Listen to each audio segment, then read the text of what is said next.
Class 11th business studies chapter चल रहा था व्यावसायिक वित्त की स्रोत या sources of the business finance, part number 2।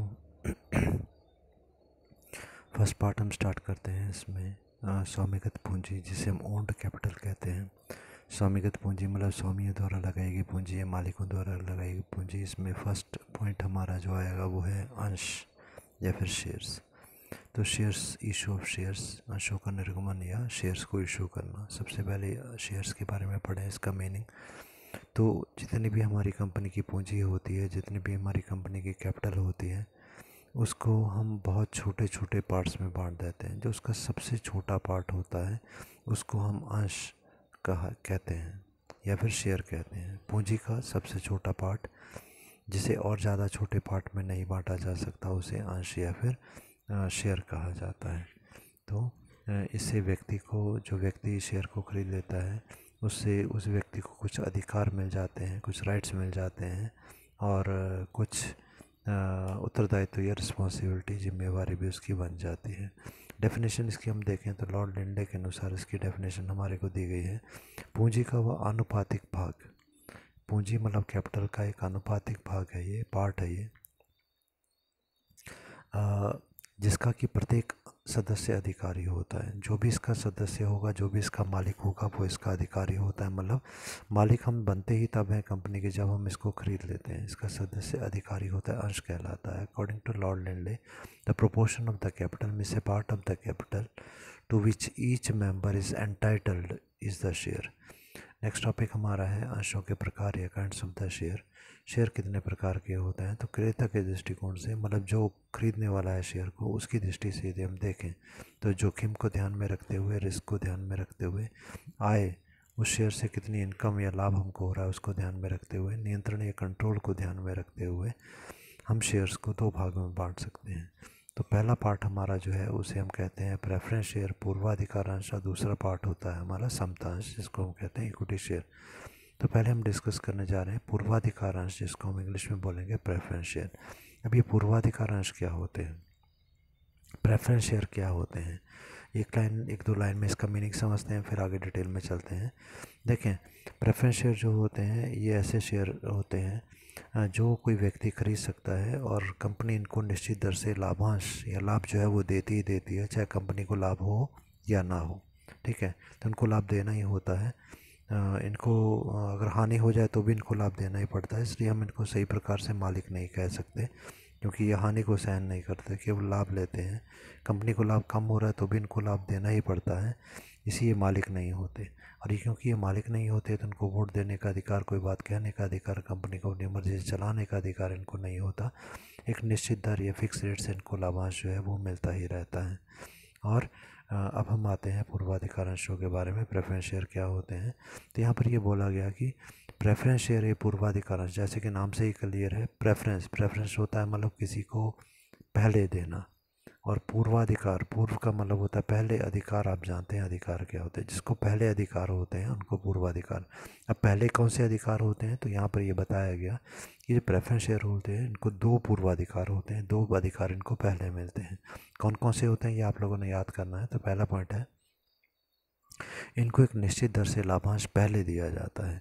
इनको लाभांश दिया जाता है। लाभांश क्या चीज़ होती है? लाभ का हिस्सा, जितना भी कंपनी को लाभ होता है वो सारा लाभ छोटे छोटे टुकड़ों में, अंशों में बांट दिया जाता है, और हर एक मालिक को, हर एक शेयर होल्डर को वो लाभ का जो हिस्सा दिया जाता है उसे लाभ का अंश या लाभांश कहा जाता है। इंग्लिश में इसको हम डिविडेंड बोलते हैं, याद रखना है आप लोगों ने। तो इनको एक फिक्स रेट से डिविडेंड दिया जाता है, चाहे कंपनी को लाभ हो या ना हो, इनको ये डिविडेंड देना ही पड़ता है। They are given the dividend prior to the equity share holder at the fix rate.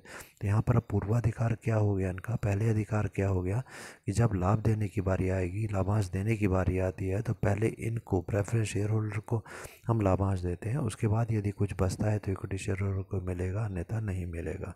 ये हो गया पहला पूर्वाधिकार। अब दूसरा पूर्वाधिकार क्या हो गया, देखें, कंपनी के समापन पर इन्हें पहले पूंजी लौटाई जाती है। The time of the dissolution they are refunded their amount prior to the other share holders. कि जिस टाइम पर कंपनी का समापन, मतलब डिसोल्यूशन का मतलब होता है जब कंपनी समाप्त हो रही होती है, बंद हो रही होती है, उस टाइम पर जब कंपनी को समाप्त किया जाता है तो पहले इनका पैसा हम लौटा देंगे।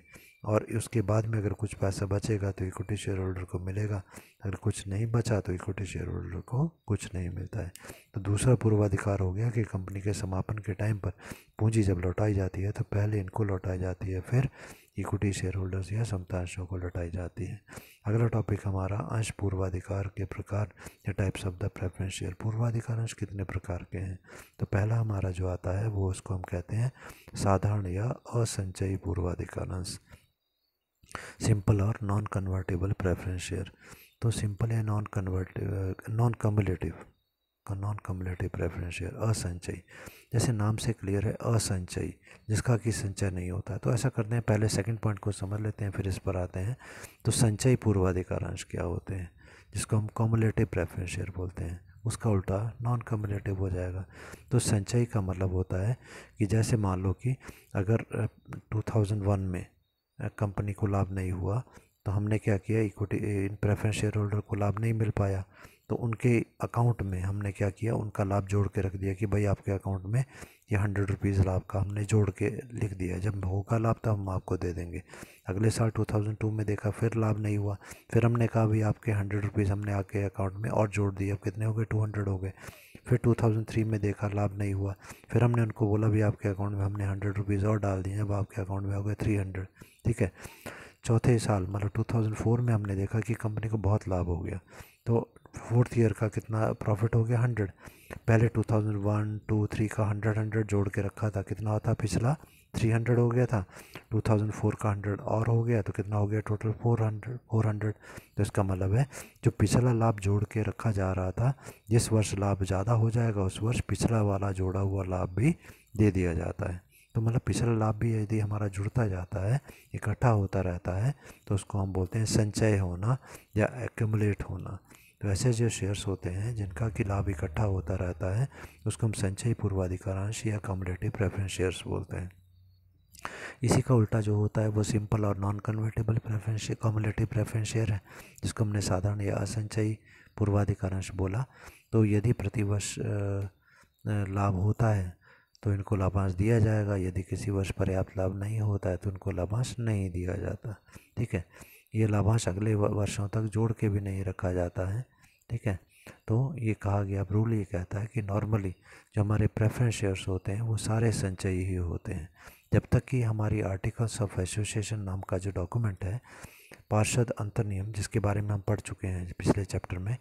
तो पार्षद अंतर्नियम हमारा जो है, अगर उसमें स्पेशली मेंशन ना किया जाए, उसमें लिखा ना जाए कि ये वाले शेयर हमारे असंचयी हैं, तब तक सारे ही हमारे प्रेफरेंस शेयर को कम्युलेटिव या फिर संचयी माना जाता है। ठीक है, अब आते हैं अगला हमारा पार्टिसिपेटिंग प्रेफरेंस शेयर, जिसको हम भाग युक्त पूर्वाधिकारांश, पार्टिसिपेट करना होता है भाग लेना, तो इसको हमने भाग युक्त बोल दिया पूर्वाधिकारांश। इन्हें अपने लाभ के अतिरिक्त, जब प्रेफरेंस शेयर होल्डर्स को लाभ दिया जा रहा था तब तो इनको भी लाभ हमने दे दिया, पर जो उसके अलावा एक्स्ट्रा लाभ बच गया, प्रेफरेंस शेयर होल्डर को देने के बाद जो एक्स्ट्रा लाभ बचा है उसमें इनको अलग से हिस्सा लेने का अधिकार, ये दोबारा से उसमें पार्टिसिपेट करते हैं, हिस्सा लेते हैं, तो हमने इनको क्या कह दिया, पार्टिसिपेटिंग प्रेफरेंस शेयर। तो विभिन्न अंशधारियों को उनके अधिकार अनुसार लाभ बांटने के बाद जो लाभ बच जाता है उसमें से हिस्सा भागयुक्त या पार्टिसिपेटिंग प्रेफरेंस शेयर को दिया जाता है। अगला है अभागयुक्त पूर्वाधिकारांश, जिसे हम कहते हैं नॉन पार्टिसिपेटिंग प्रेफरेंस शेयर। तो जिससे प्रेफरेंस शेयर का, पार्टिसिपेटिंग प्रेफरेंस शेयर का उल्टा, जिसको कि अतिरिक्त लाभ में हिस्सा नहीं मिलेगा, केवल अपने जब लाभ दिए जा रहे हैं तभी हिस्सा मिलेगा, बाद में नहीं मिलता, तो वो नॉन पार्टिसिपेटिंग हो गए। उसके बाद अगला हमारा टाइप है जिसे हम कहते हैं शोध्य पूर्वाधिकारांश या रिडीमेबल प्रेफरेंस शेयर।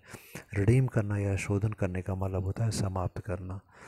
तो कंपनी अधिनियम 2013 की धारा 81 के अनुसार, according to the companies act 2013 section 80 subsection 1, कुछ शर्तों के अनुसार हमारी जो कंपनी होती है वो अपने जीवन काल में ही प्रेफरेंस शेयर होल्डर का पैसा लौटा सकती है।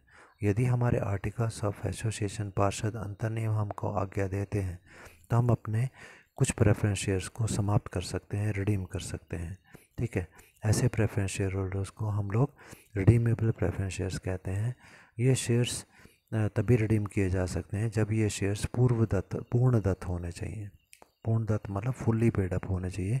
मतलब अगर शेयर होल्डर ने अपने शेयर का सारा पैसा हमारे को दे दिया है, तब हम उसके शेयर का पैसा उसको वापस लौटा के उसके शेयर को समाप्त कर सकते हैं। तो जिन शेयर्स को समाप्त किया जा सकता है कंपनी के जीवन काल में, उनको कहा जाता है redeemable preference share. Irredeemable preference share या अशोध्य पूर्वाधिकार अंश, शोध्य पूर्वाधिकार का उल्टा, तो जिनका भुगतान, जिनका कि पैसा कंपनी अपने जीवन काल में नहीं लौटाती, जब कंपनी समाप्त होगी तभी ये पैसा लौटाया जाएगा, तो ऐसे शेयर्स को हम कहते हैं इररिडीमेबल प्रेफरेंस शेयर या अशोध्य पूर्वाधिकार अंश। कंपनी अमेंडमेंट एक्ट 1988, कंपनी संशोधन अधिनियम 1988 में सीमित दायित्व वाली कंपनी अब अशोध्य पूर्वाधिकार अंश जारी नहीं कर सकती, इररिडीमेबल प्रेफरेंस शेयर्स जारी नहीं किए जा सकते। तो अगला प्रकार हमारा है परिवर्तनशील पूर्वाधिकार अंश, जिसको हम बोलते हैं कन्वर्टेबल प्रेफरेंस शेयर। परिवर्तित करना क्या होता है? कन्वर्ट करना। तो परिवर्तनशील पूर्वाधिकार अंश कौन से होते हैं?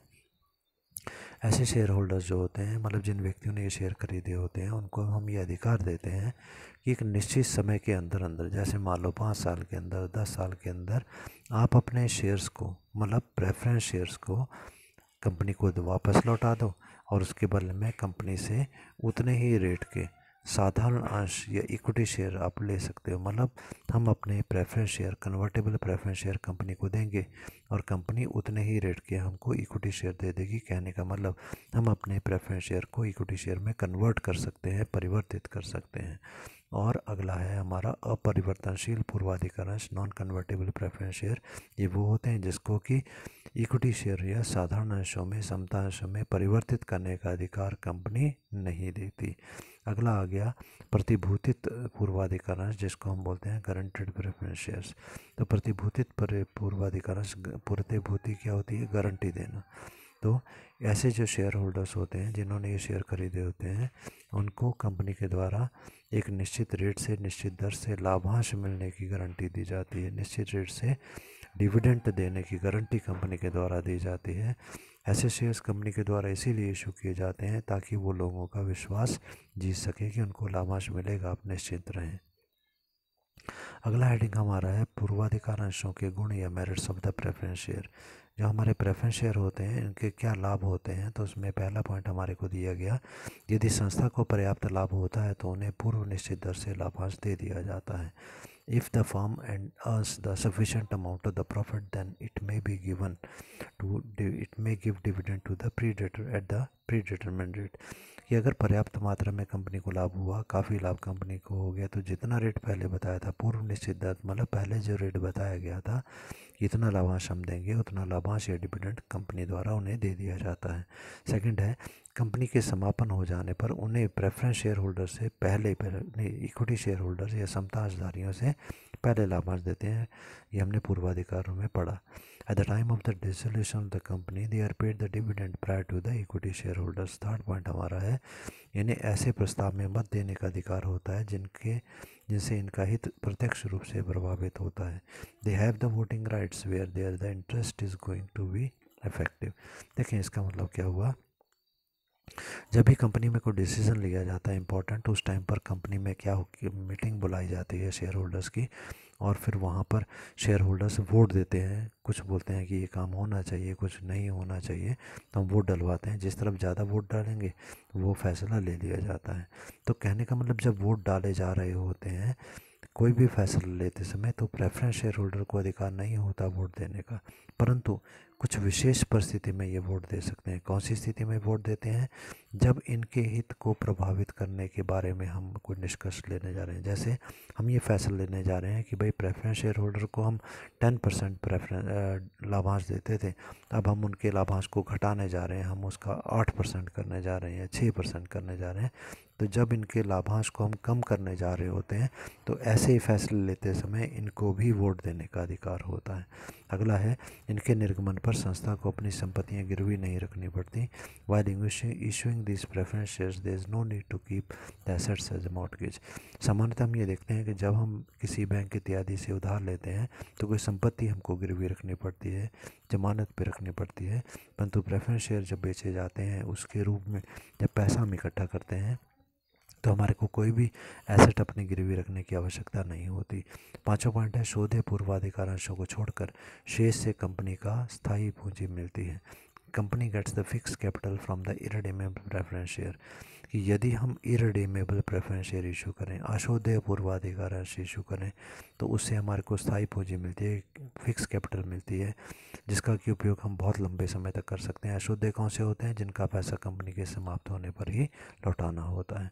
अगला टॉपिक हमारा है कि पूर्वाधिकार अंशों के अवगुण या डीमेरिट्स क्या होते हैं, हानियाँ क्या हैं, इनकी कमियाँ क्या हैं। पहला पॉइंट है इन्हें मत देने का अधिकार नहीं होता, they don't have the voting rights, इनको वोट देने का अधिकार मीटिंग में नहीं होता क्योंकि ये मालिक नहीं होते। सेकंड है इन्हें प्रबंध में भाग लेने का अधिकार भी नहीं होता, they don't have the right to participate in the management, company को कैसे चलाना है कैसे नहीं चलाना ये बात का डिसीजन ये नहीं ले पाते क्योंकि ये मालिक नहीं होते। थर्ड है इन्हें निश्चित दर से लाभांश देना ही पड़ता है जो कि कंपनी के ऊपर बोझ होता है, स्थायी भार होता है।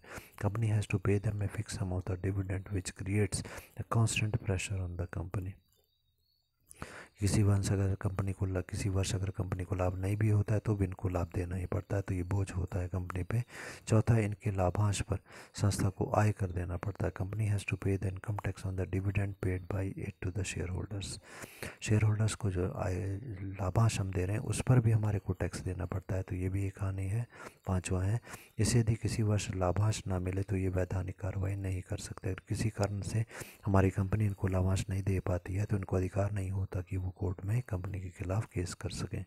If the dividend is not paid by them by the company they can't file A case against the company. अब इसकी सूटेबिलिटी या उपयुक्तता के बारे में हम देखें कि कौन सी सिचुएशंस में ये सूट करते हैं। तो पहला हमारे को दिया गया ये दीर्घकालीन व मध्यकालीन वित्त प्राप्ति का सरल व श्रेष्ठ साधन, it's a simple and the best way to raise long term and the medium term finance. यदि हमारे को बहुत लंबे समय के लिए लॉन्ग टर्म पैसा चाहिए और मीडियम टर्म मध्यकाल के लिए पैसा चाहिए तो ये साधन जो है वो अच्छा है। दूसरा है समता अंश ना जारी कर पाने की स्थिति में ये लाभकारी साधन है। When it's not possible to issue equity shares it is best way to get the finance. Third point है जब संस्था ऋण नहीं लेना चाहती तब ये साधन सही रहता है। यदि हम लोन नहीं लेना चाहते तब प्रेफरेंस शेयर इशू करके हम अपनी कंपनी की आवश्यकता को पूरा कर सकते हैं। मैं company is not willing to take the loan. Next हमारा जो है वो है हमारा इक्विटी शेयर जिसको कि हम समतांश बोलते हैं। तो समतांश क्या होते हैं? समतांश साधारण अंश होते हैं।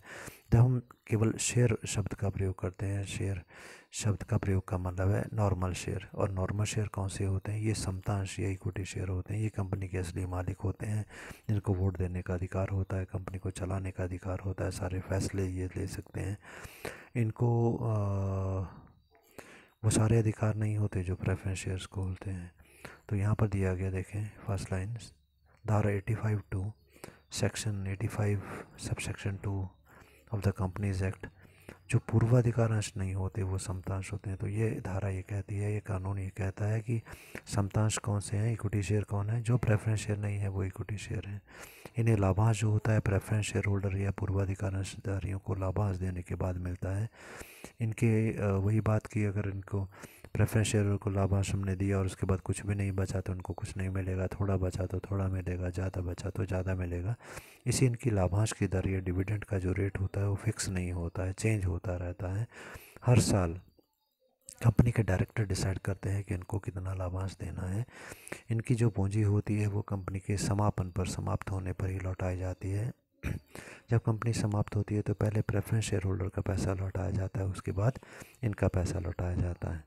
अगला टॉपिक हमारा है कि ये समतांश हमारे जो होते हैं इनके क्या लाभ होते हैं। Advantages of equity shares. Advantages क्या है? तो पहला दिया गया इससे कंपनी को स्थायी पूंजी प्राप्त होती है जो कंपनी को अपने जीवन काल में नहीं लौटानी पड़ती। We get the fix capital by issuing equity share which is returned back within which is not return back, यहाँ पर कर लीजिएगा, ठीक है, ये नहीं लौटानी होती। तो which is not return back और not refunded back within the lifetime of the company. एक लंबी पूंजी हमारे को पास आ जाती है जिसको हम जैसे मर्जी यूज़ कर सकते हैं। दूसरा पॉइंट है ये बिना किसी ज़मानत के जारी किए जाते हैं, they are issued without any security, कोई ज़मानत गिरवी नहीं रखनी पड़ती है हमारी को संपत्ति, और हम सीधा ही शेयर बेचकर पैसा प्राप्त कर सकते हैं। थर्ड है कंपनी पर लाभांश का भुगतान करने का कोई दबाव नहीं होता, वह दर भी निश्चित नहीं होती। This is no pressure of the payment of the dividend and this rate also is not fixed, कोई दबाव नहीं होता कि लाभांश देना ही देना, अगर लाभ नहीं हुआ तो लाभ मत दो, ये केस नहीं करते और कुछ कहते भी नहीं, ठीक है। जैसे प्रेफरेंस शेयर होल्डर्स का ऊपर दबाव होता है वैसे इनके कारण दबाव नहीं होता। फोर्थ है पर्याप्त क्षमता पूंजी वाली कंपनी को ऋणदाता सरलता से ऋण दे देते हैं। Lenders give loan easily to the company having the sufficient equity share capital, यदि कंपनी ने काफ़ी ज़्यादा शेयर्स इशू किए हैं, इक्विटी शेयर इशू किए हैं, तो जो उधार देने वाले व्यक्ति हैं वो देखते हैं कि कंपनी के पास काफ़ी पैसा है मालिकों का, तो उनको उधार वो आसानी से दे देते हैं। अब हम देखते हैं समतांशों के दोष क्या हैं या कमियां क्या हैं, डिसएडवांटेजेस क्या हैं। तो पहला, इनका अधिक निर्गमन अति पूंजीकरण का कारण बनता है। Excess issue of the equity shares leads to the situation of the over capitalization, यदि बहुत ज़्यादा इक्विटी शेयर इशू कर दिए जाएँ तो हमारे पास बहुत ज़्यादा पूंजी हो जाती है जिसको हम अति पूंजीकरण कहते हैं, इसके कारण हमारे को हानि होती है। सेकंड है इनका निर्गमन सट्टेबाजी को प्रोत्साहन देता है। Issuing of equity share leads to speculation, जो सट्टेबाजी का काम होता है वो इक्विटी शेयर्स में होता है क्योंकि इनके मूल्य बढ़ते घटते रहते हैं। थर्ड पॉइंट है समतांशधारियों के द्वारा छल कपट किया जा सकता है। फ्रॉडलेंट एक्टिविटीज़ में भी performed by the equity share holders, ये छल कपट कर सकते हैं क्योंकि यही कंपनी को चलाते हैं, अपने हिसाब से यही सारे निर्णय लेते हैं। अच्छा होता है इनके व अन्य प्रतिभूतियों के निर्गमन से समता पर व्यापार का लाभ उठाया जा सकता है। By issuing the equity share and other securities business में take the advantage of trading on equity. Trading on equity ये समता पर व्यापार का क्या मतलब होता है, हम थोड़े से इक्विटी शेयर बेचें और उसके बाद में बहुत ज़्यादा उधार लेकर हम व्यापार करें, मतलब मालिकों का पैसा थोड़ा लगा है, उधार बहुत ज़्यादा लेकर हम व्यापार कर रहे हैं, उसका लाभ फिर हम लोग बहुत ज़्यादा उठा पाते हैं।